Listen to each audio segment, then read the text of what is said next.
Oh, this is part two of my little 2012 tour up here of Twin Arrows trading post, about 22 miles east of Flagstaff. You know, I reckon I get drawn back to this place so much. It's the first place that I lived after leaving my parents' house as a very young man in summer of 1981. I lived right in the back, a little apartment back there. You just see it there on the far right of the screen. That was my first home. I didn't have a car, and I was in the middle of nowhere. So needless to say, there were some long, lonely nights out here, but there are also a lot of incredibly interesting times. You know, one of the things for sure, when you pulled up here to get gas, we would come out. I would pump your gas. I'd do your windshields and check to see if you need your fluids checked. Just give you full service on the vehicle. The whole time, of course, seeing what I could do to talk you inside, to where we had all the Native American art and whatnot for sale, and the tourist knickknacks and various things, or maybe stop in the diner there for something to eat, and maybe hear some stories off the road from some truckers or something like that. But yeah, most of the memories here are from inside, but on the outside here, one of the biggest ones was the locust invasion that we had. It lasted about a week, and it was pretty incredible. At night when you'd go out, it would just be a cloud of locusts you have to walk through. It was just insane.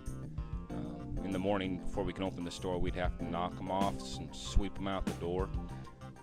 And one of the kind of neatest things, like inside the gas pumps, the locusts would get up in there, and in the face there where you read the dials, they'd be about 6 inches deep in there in the morning. And a lot of the tourists would stop and take pictures of that just because it was pretty unique. Which, by the way, if you happen to have taken a picture of those locusts in the gas pumps out there around 1981, that'd be really sweet if you send me a copy of it. Maybe send me an email off my YouTube, and that would be sweet. But yeah, in the meantime, I'm just going to go ahead and let this roll. In part two, we'll go inside and see everything inside the building as it is in June 2012. And I may interrupt from time to time with other information, stories or something. Enjoy. It is kind of a long video. Again, like I said, it's a place I'm drawn to a lot, so I kind of get carried away with it.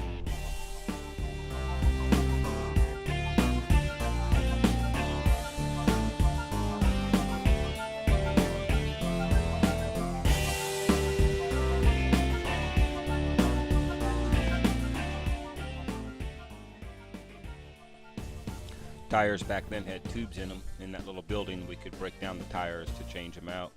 We also kept fan belts and some hoses, radiator type hoses and whatnot in there.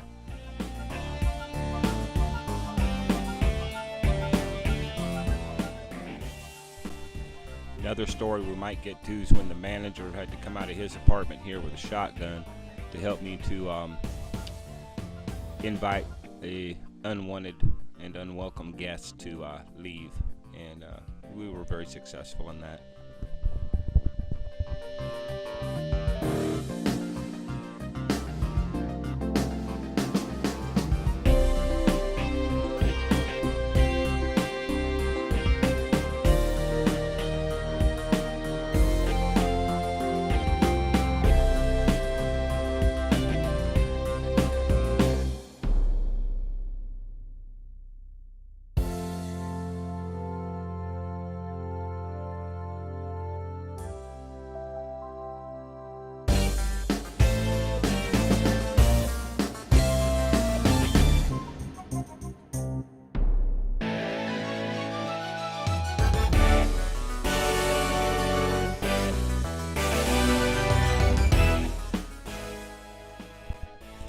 And these stencil graffiti faces have held in pretty good. They were on my 2005 video as well, so they've been on there at least 7 years.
When the arrows out here were restored in 2009, I have to say they look much better than they did when I was here in 2005, that's for sure.